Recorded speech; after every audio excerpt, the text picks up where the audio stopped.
Apakah negara berkembang dapat berubah menjadi negara maju? Jawabannya tentu saja bisa. Contohnya negara Singapura yang berhasil merubah kondisinya sejak tahun 1960 hingga sekarang menjadi negara maju. Untuk lebih jelasnya lagi, yuk simak ciri-ciri negara maju dengan negara berkembang dan coba tebak Indonesia masuk kategori mana.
Yang kedua adalah istilah negara maju dan negara berkembang. Dalam globalisasi ekonomi, istilah ini umumnya digunakan untuk membedakan sektor ekonomi yang mendominasi di suatu negara. Negara maju biasanya didominasi oleh sektor ekonomi, modal, dan teknologi. Sementara negara berkembang banyak bergantung pada sektor informal, contohnya seperti pekerja dan juga buruh. Sekarang kita akan membahas mengenai perubahan yang diakibatkan oleh globalisasi ekonomi. Dulunya, industri hanya beroperasi di negara asal. Jadi, sebuah perusahaan memiliki kantor dan pusat produksi hanya di dalam satu negara saja. Namun, beberapa faktor seperti pencarian akses terhadap bahan baku dan murahnya upah buruh di negara-negara berkembang mendorong negara-negara industri yang pada saat itu didominasi oleh negara barat untuk berekspansi ke daerah lain. Nah, inilah cikal bakal terjadinya perubahan di kedua pihak, yaitu negara maju dan juga negara berkembang.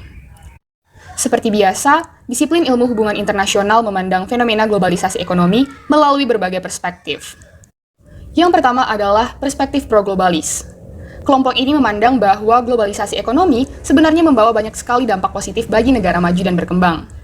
Yang pertama, perusahaan-perusahaan dari negara maju mendapat kesempatan untuk memperluas jangkauan pasarnya.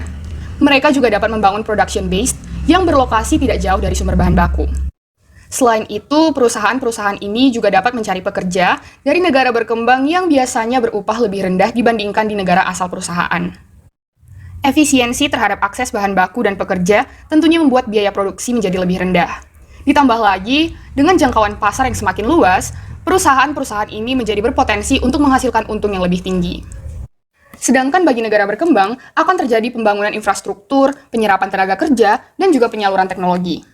Untuk menarik perusahaan asing memasuki sebuah negara, pemerintah pada umumnya berupaya untuk memperbaiki infrastruktur seperti jalan dan juga alur transportasi di negaranya untuk mempermudah mobilitas semua pihak. Bahkan ketika sebuah MNC memasuki sebuah negara, mereka juga kerap turut membangun infrastruktur di negara tersebut. Contohnya adalah PT Freeport asal Amerika Serikat yang membangun jalur-jalur menuju kantor Freeport di Papua. Selain itu, perusahaan-perusahaan yang berasal dari negara maju akan membawa teknologi dari negaranya ke host country. Hal ini menjadikan pekerja di negara berkembang dapat beradaptasi dengan perkembangan teknologi pada sektor mereka. Selanjutnya adalah, masuknya perusahaan asing ke sebuah negara pastinya akan menyerap sumber daya manusia pada host country. Hal ini akan berdampak pada meningkatnya aktivitas ekonomi masyarakat, bahkan juga ekonomi negara. Nah, selanjutnya terdapat perspektif kedua, yakni anti-globalis. Kelompok ini memandang bahwa munculnya globalisasi ekonomi membawa banyak sekali dampak negatif bagi negara maju maupun berkembang. Pertama, berpindahnya banyak pabrik dari negara maju ke negara berkembang mengakibatkan orang-orang yang dulunya bekerja pada sektor tersebut harus kehilangan pekerjaan mereka. Hal ini pun berimbas pada meningkatnya fenomena pengangguran dan kemiskinan di negara maju. Sementara itu, pendirian pabrik-pabrik di negara berkembang kerap memunculkan berbagai permasalahan lingkungan, seperti sengketa lahan dengan masyarakat setempat, serta kebijakan pengolahan limbah di negara berkembang yang seringkali belum terlaksana secara efektif. Hal ini mengakibatkan polusi di daerah-daerah industri di negara berkembang. Selain itu, kelompok ini juga memandang bahwa globalisasi ekonomi merupakan agenda negara-negara barat untuk menggerus sumber daya dari negara berkembang dengan harga yang rendah. Nah, demikianlah perdebatan pro dan kontra mengenai dampak globalisasi ekonomi di masyarakat. Apapun dampaknya, satu hal yang dapat saya simpulkan adalah globalisasi dalam aspek ekonomi, politik, dan sosial budaya sekalipun merupakan hal yang tidak bisa kita elakkan. Oleh karena itu, kitalah yang sebaiknya membentengi diri dengan iman dan pengetahuan agar tetap bertahan bahkan berkembang dalam arus globalisasi. Ada negara maju, ada juga negara berkembang. Tahukah teman-teman, negara mana saja yang merupakan negara maju dan negara mana saja yang merupakan negara berkembang? Sebelum kita cari tahu jawabannya, kita cari tahu dulu bagaimana penentuan sebuah negara digolongkan sebagai negara maju atau berkembang. Bersumber dari kompas.com, kategori negara maju dilihat dari pendapatan nasional bruto atau PNB per kapita yang tinggi. Selain itu, negara maju juga harus memiliki pertumbuhan penduduk yang relatif rendah. Sedangkan sebuah negara dikatakan berkembang jika memiliki tingkat kesejahteraan yang relatif rendah dan indeks perkembangan manusia di bawah standar normal. Lalu, seperti apa daftar negara maju dan negara berkembang di dunia ya? Berikut ini daftarnya berdasarkan Dana Moneter Indonesia atau The International Monetary Fund atau IMF tahun 2018. Daftar negara maju. Daftar negara maju di benua Asia. Daftar negara maju di benua Asia yakni Jepang, Hong Kong, Israel, Korea Selatan, Makau, Taiwan, dan Singapura. Sedangkan daftar negara maju di benua Amerika yakni Amerika Serikat dan Kanada, Puerto Rico. Daftar negara maju di benua Eropa yakni Austria, Luxembourg, Belanda, Malta, Belgia, Norwegia, Britania Raya atau UK, Denmark, Portugal, Estonia, Republik Ceko, Finlandia, San Marino, Perancis, Siprus, Jerman, Slovak, Republik Irlandia, Slovenia, Islandia, Spain, Italia, Sweden, Latvia, Switzerland, Lithuania, dan Yunani. Daftar negara maju di benua Australia dan Oseania yakni Australia dan Selandia Baru. Nah, itulah daftar negara maju di dunia yang dikelompokkan dari benuanya, teman-teman. Dilihat dari pendapatan nasional bruto atau PNB per kapita. Berdasarkan IMF, belum ada negara di benua Afrika yang masuk ke kategori negara maju. Di antara negara-negara di atas, negara mana nih yang ingin sekali teman-teman kunjungi? Di era pembangunan yang semakin berkembang saat ini, dunia kerap mengategorikan negara-negara dengan sebutan negara maju dan negara berkembang. Sementara Indonesia sendiri hingga saat ini masih masuk ke dalam kategori negara berkembang, meskipun sempat ada wacana bahwa ekonomi Indonesia akan berkembang pesat dan mengantarkan Indonesia menjadi negara maju. Jika mendengar istilah negara maju, maka pasti akan berujuk pada negara-negara yang mempunyai standar hidup relatif tinggi, ekonomi yang merata, serta teknologi yang maju.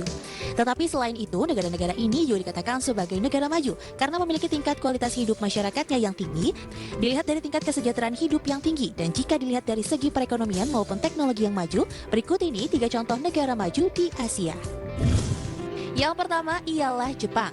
Sudah menjadi rahasia umum kalau Jepang adalah salah satu negara maju dan terpandang di Asia, bahkan sudah diakui oleh dunia. Yang paling melekat dengan negara matahari ini adalah kemajuan teknologi dan pendidikannya. Anda pasti sudah mendengar nama-nama perusahaan besar Jepang yang mendunia seperti Sony, Toyota, Honda, Mitsubishi, dan lain-lain.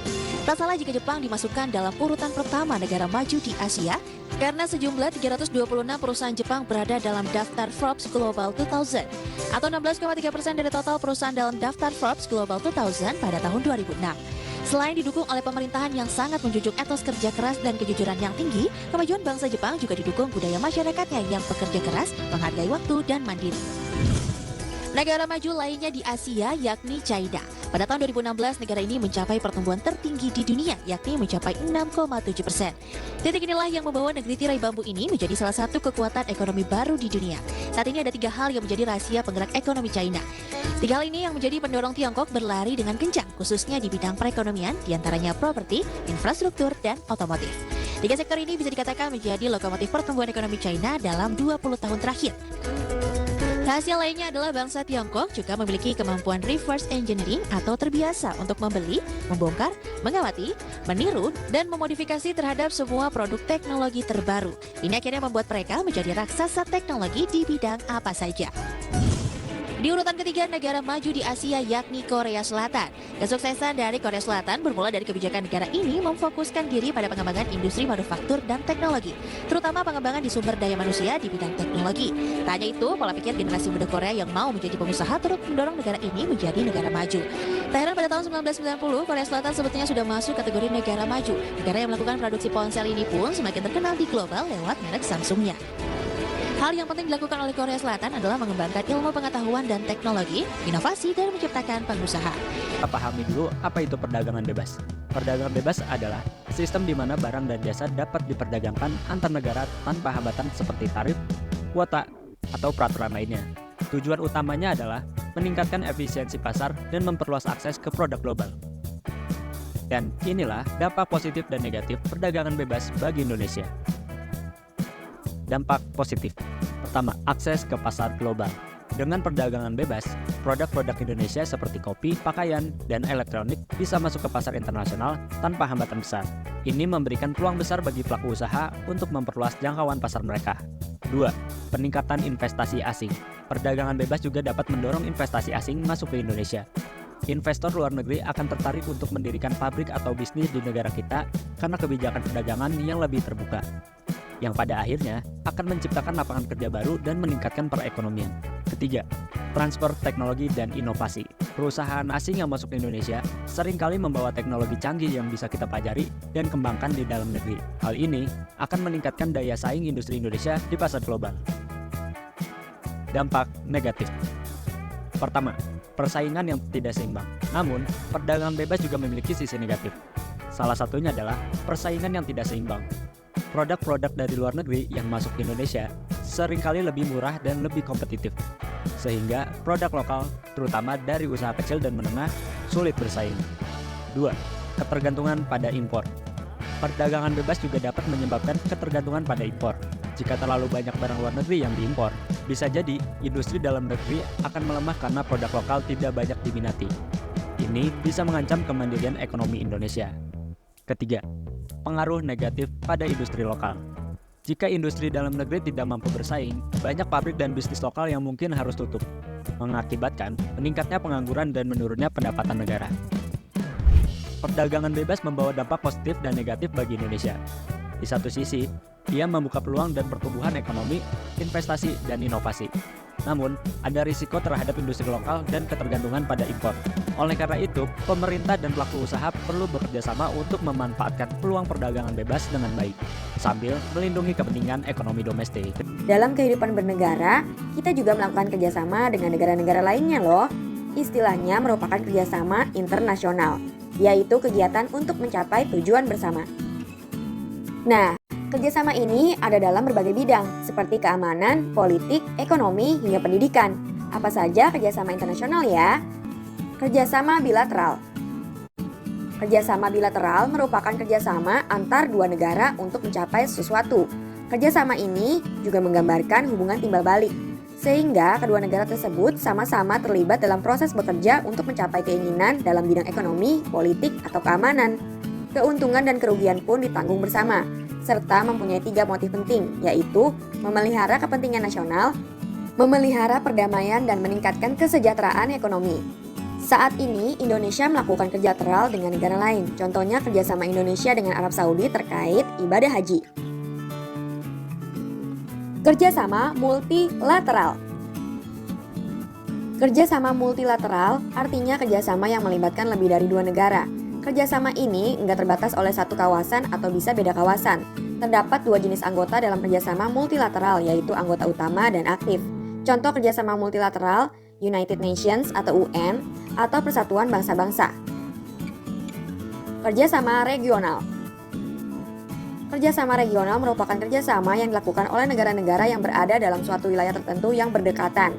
Selain karena kedekatan wilayah, kerjasama regional mempunyai faktor-faktor pendorong seperti berdasarkan kesamaan kondisi wilayah, mempunyai kepentingan yang sama, persamaan latar belakang sejarah, kebutuhan sumber daya alam, dan pemasaran hasil produksi. Tujuan dari kerjasama ini biasanya sesuai dengan kebutuhan masing-masing negara, baik dalam bidang ekonomi, politik, pendidikan, dan pertahanan. Contohnya ASEAN, Organisasi Kawasan Asia Tenggara. Nah, itulah 3 bentuk kerjasama internasional berdasarkan beberapa sumber. Sekarang kita cari tahu 4 unsur-unsur negara. Hai kids, siapa yang tahu 4 unsur-unsur negara? Berdasarkan Kamus Besar Bahasa Indonesia atau KBBI, negara merupakan organisasi dalam suatu wilayah yang mempunyai kekuasaan tertinggi yang sah dan ditaati oleh rakyat. Nah, Indonesia merupakan negara kesatuan yang berbentuk republik. Hingga saat ini terdapat 195 negara di dunia yang telah diakui secara resmi dan memiliki bentuk pemerintahan yang berbeda-beda. Apa saja unsur-unsur negara itu?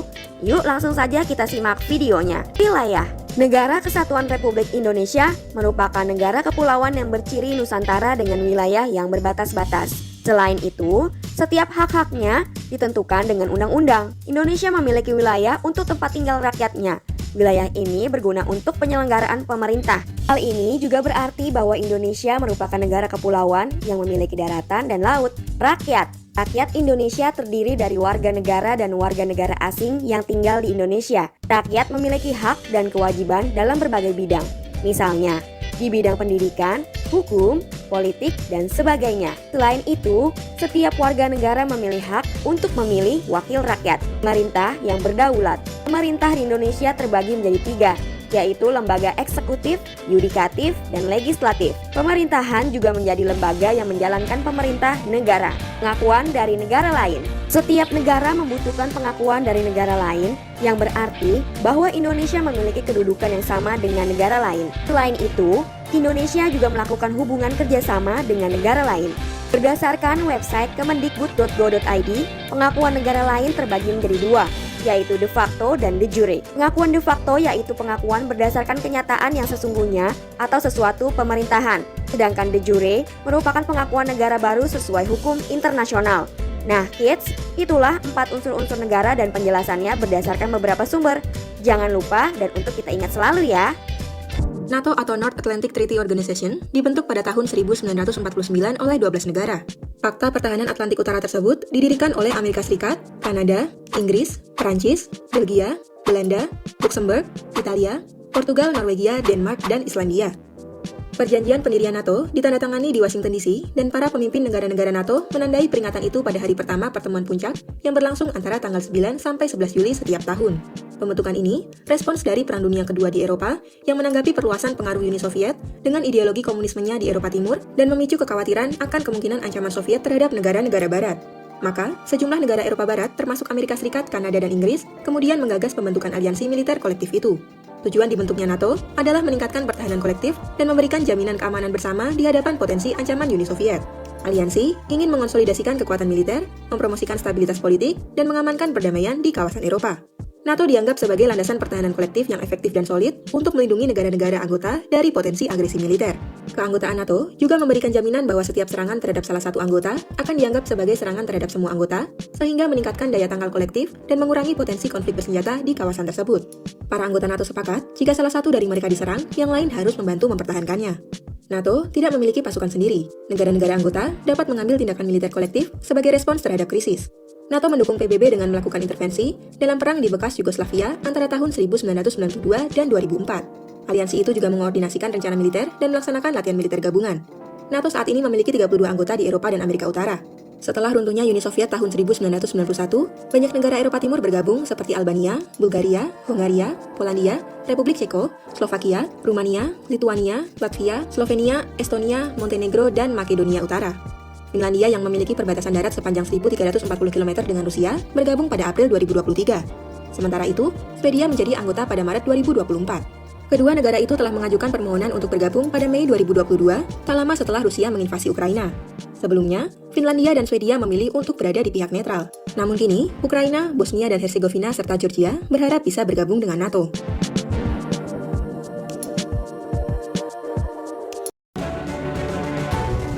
Hai sahabat Kompas.com, konferensi tingkat tinggi Group of 20 atau KTT G20 akhirnya kembali digelar pada Selasa 15 November 2022. Namun begitu, KTT G20 pada tahun ini sangat spesial, sebab Indonesia didapuk menjadi tuan rumah dalam acara yang berlangsung setahun sekali itu. Nah, ngomong-ngomong soal KTT G20, kalian tahu nggak sih apa itu G20? Sesuai namanya, G20 atau Group of 20 adalah forum utama kerjasama ekonomi internasional yang beranggotakan negara-negara dengan perekonomian besar di dunia. G20 ini terdiri dari 19 negara dan 1 lembaga Uni Eropa. Selain itu, forum yang didirikan pada 1999 tersebut juga memiliki posisi yang cukup strategis. Karena secara kolektif, negara-negara G20 ini merepresentasikan 60% populasi bumi, 75% perdagangan global, dan 80% PDB dunia. Artinya, kebijakan yang dikeluarkan dari KTT G20 ini cukup berpengaruh pada dunia. Masih soal KTT G20, sebenarnya ada 2 jalur pembahasan dalam forum G20. Pembahasan yang pertama adalah Finance Track yang membahas isu ekonomi dan keuangan negara-negara G20 dan permasalahan yang dihadapi dunia saat ini. Sementara jalur kedua dinamakan Sherpa atau Sherpa Track yang membahas isu-isu non-ekonomi dan keuangan, yakni seperti isu pendidikan, lingkungan, isu kesetaraan gender, dan lainnya. Oh iya, untuk kalian tahu nih, Indonesia adalah satu-satunya negara di kawasan Asia Tenggara yang tergabung dengan G20 loh. Ini artinya, Indonesia tentunya memiliki sederet kiprah saat menjadi anggota G20. Apa saja itu? Yang pertama yakni mendukung negara-negara berkembang untuk mengamankan anggaran nasional dalam krisis likuiditas. Kemudian yang kedua adalah mendukung konektivitas melalui kerjasama dan pertukaran pengetahuan. Dan juga yang ketiga, mendukung adanya forum tempat berkumpulnya para startup unicorn di seluruh negara G20 untuk saling bertukar ide. Gimana? Keren banget kan? Nah, barusan kan kita udah bahas apa itu G20. Namun, mungkin banyak di antara kalian yang masih bingung, apa sih bedanya G20 dengan G7 dan G8? Jadi, G20 adalah forum yang beranggotakan 20 negara, termasuk negara berkembang, salah satunya Indonesia. Sementara kalau G8 ini sebenarnya organisasi eksklusif yang beranggotakan negara-negara maju saja, yakni seperti Amerika Serikat, Inggris, Rusia, Jerman, Kanada, Italia, Jepang, dan Prancis. Nah, selain anggota, fokus utama pembentukan G8 ini pada awalnya dilatar belakangi kepentingan politik, beda dengan G20 yang secara garis besar menitik beratkan pada pengaruh ekonomi. Selain itu, dari segi lamanya berdiri, G20 ini berdiri pada tahun 1999 atau lebih muda dari G8 sahabat kompas.com. Tapi saat ini, G8 sudah berubah nama menjadi G7 sejak Rusia keluar dari forum karena adanya konflik dengan Ukraina soal Crimea pada tahun 2014.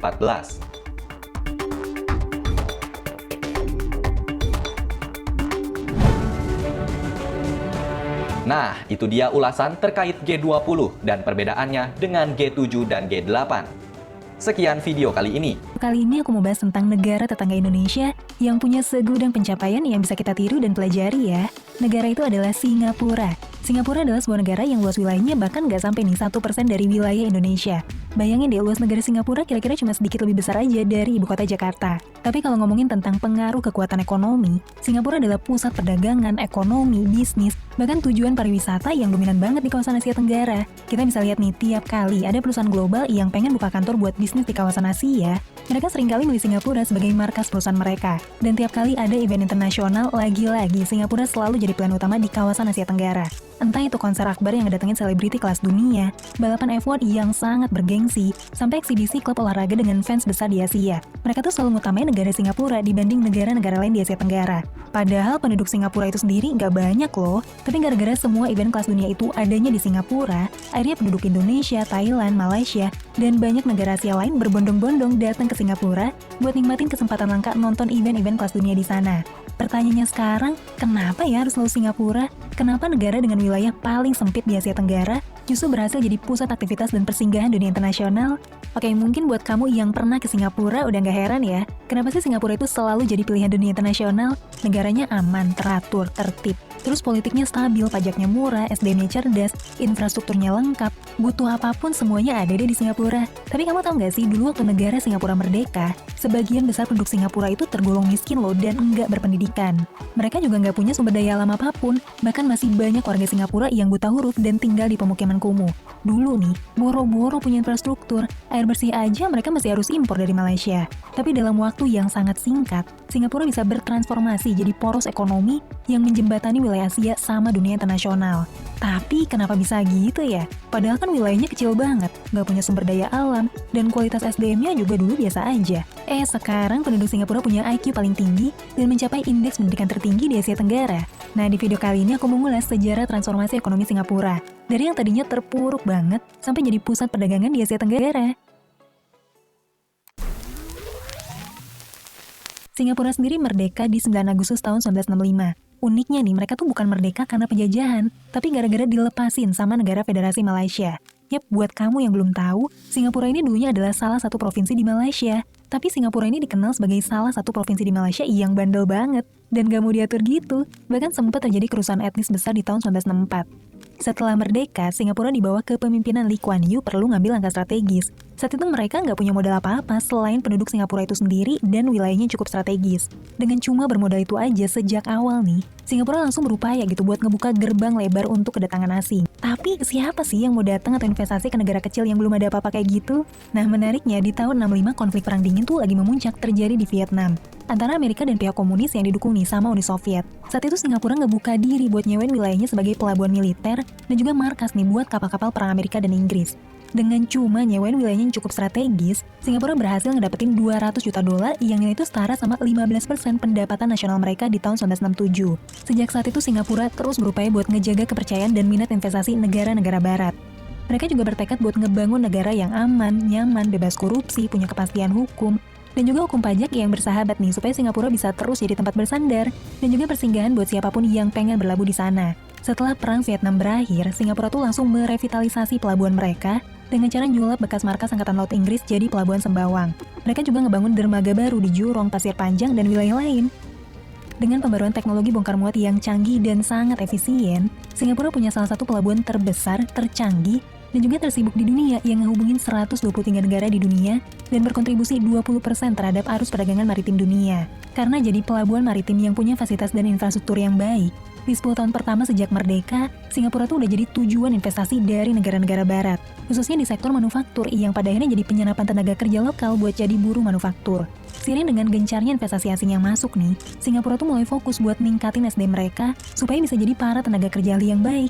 Pemerintah mulai ngadirin banyak sekolah kejuruan dan bayar perusahaan asing buat melatih para pekerja Singapura di bidang teknik sipil, petrokimia, dan juga teknologi industri. Sementara buat pekerja yang gak cocok nih di sektor industri, mereka bakal dialihin ke sektor jasa dan pariwisata. Dengan strategi ini, Singapura berhasil ngalihin sektor ekonomi mereka yang awalnya di industri dengan nilai rendah, kayak tekstil, garmen, dan elektronik kecil. Di tahun 90-an Singapura beralih nih ke industri besar yang lebih canggih, dan juga bernilai tambah lebih besar kayak bioteknologi, farmasi, perkapalan, software engineering, sampai jadi pusat manufaktur elektronik terbesar di kawasan ASEAN. Tercatat di tahun 2019 aja nih, ada 60 perusahaan semikonduktor raksasa yang beroperasi di Singapura. Nah, memasuki tahun 80-an, Singapura tuh mulai terobosan strategis berikutnya dengan ngebangun Bandara Changi International Airport, yang kelak jadi salah satu bandara tercanggih, termegah, dan tersibuk di dunia. Changi Airport ini bisa dibilang bukan cuma sekadar bandara doang, tapi udah jadi ikon negara sekaligus cerminan dari betapa canggih dan modernnya negara Singapura. Dari trafiknya yang luar biasa, bandara ini berperan sebagai wajah branding dan marketing negara Singapura kepada dunia internasional. Seiring dengan itu, Singapura juga nyulap tata kotanya jadi teratur banget dan punya fungsi-fungsi yang unik. Ada spot buat belanja, spot buat wisata keluarga, terus ada distrik buat pusat bisnis, ada pusat buat event internasional yang bisa nampung ratusan ribu orang dan lain-lain. Jadi walaupun wilayahnya sempit, tapi negara Singapura bisa manfaatin setiap jengkal dari pulau itu buat ngedapetin nilai ekonomi yang optimal untuk negara dan masyarakatnya. Hal itu tentu nggak lepas dari gimana sih negara Singapura punya ketegasan yang luar biasa buat nyiptain kepastian hukum dan kestabilan keamanan di negaranya. Di Singapura, semua koruptor dimiskinin dan dihukum dengan berat. Para pengedar narkoba bakal dihukum mati. Bahkan kalau kamu ngeganggu ketertiban umum nih, berdemonstrasi, atau bahkan buang sampah sembarangan, kamu itu bisa dihukum atau kena denda yang gak main-main. Tapi di sisi lain, Singapura juga terkenal sama keringanan pajaknya. Dengan kombinasi keamanan, kestabilan, kepastian hukum, gak ada korupsi, SDM yang cerdas dan juga keringanan pajak, ribuan perusahaan korporasi raksasa berbondong-bondong buka kantor cabangnya di Singapura dan ngejadiin Singapura sebagai pusat bisnis di kawasan Asia Tenggara. Wah, hebat banget ya Singapura. Walaupun wilayahnya kecil, tapi dia bisa jadi daya tarik ekonomi di kawasan sebesar Asia Tenggara. Nah, tapi nih dibalik semua perkembangan pesat di Singapura, semua itu tentu nggak bisa lepas dari gimana sih ketegasan pemerintah dalam ngejalanin semua agenda pembangunannya dengan tangan besi. Wah, masa sih Singapura dipimpin dengan tangan besi? Yap, bisa dibilang Singapura tuh tegas banget dalam ngejalanin semua agenda pembangunannya. Di negara itu tingkat kebebasan berpendapat nggak bisa sebebas negara demokrasi lain. Singapura juga nindak tegas pengkritik, provokator, pendemo, atau serikat buruh yang berpotensi nih ngehambat agenda pembangunan di Singapura. Nah, menurut kamu sendiri nih, lebih enak hidup di Singapura yang teratur tapi nggak bisa sebebas itu berpendapat, atau di Indonesia yang punya kebebasan berpendapat tinggi, tapi sering ada demo dan peralihan arah pembangunan karena ganti-ganti kepemimpinan? Tes pendapat kamu ya. Oke deh, itu tadi ulasan aku tentang negara tetangga kita yang mungil, tapi bisa luar biasa banget manfaatin